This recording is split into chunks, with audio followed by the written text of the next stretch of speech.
సుగాలి ప్రీతి 14 ఏళ్ల బిడ్డని స్కూల్కి వెళ్తే 10 మందిని నాశనం చేస్తే ఊకో ఆవేశం సార్లాగా ఆవేశపడబాకు.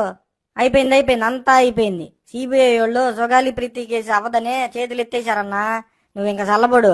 2017 టీడీపీ హయాంలో జరిగిన సుగాలి ప్రీతి ఇష్యూనే జగన్ హయాంలో జరిగినట్టు జనాలకి రుద్ది ఏం మాటలు చెప్పావన్నా? ఏం చెప్పావు?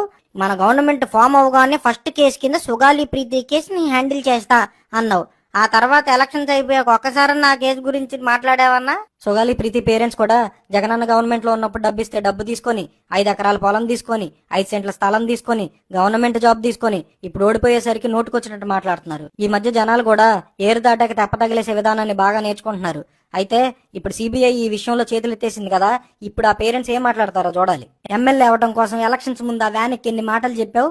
సుగాలి ప్రీతి కేసు అంటివి, 30,000 అమ్మాయిలు మిస్సింగ్ అంటివి, ఆడపిల్లల మీద కన్నెత్తి చూస్తే ఏదో చుచ్చుపోసుకునే చట్టం తెస్తానంటివి. నువ్వన్నా అసలు సిసలైన శవరాజకీయాలు సార్వి.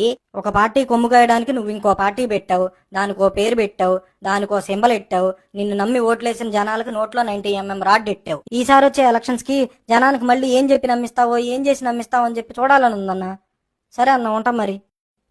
అన్న ఒక్క నిమిషం, పెన్ డ్రైవ్ అంటున్నారు ఏంటన్నా? ఏముందన్న పెన్ డ్రైవ్ లో? నా పెన్ డ్రైవ్ గురించి అడుగుతావరా? సారీ అన్న.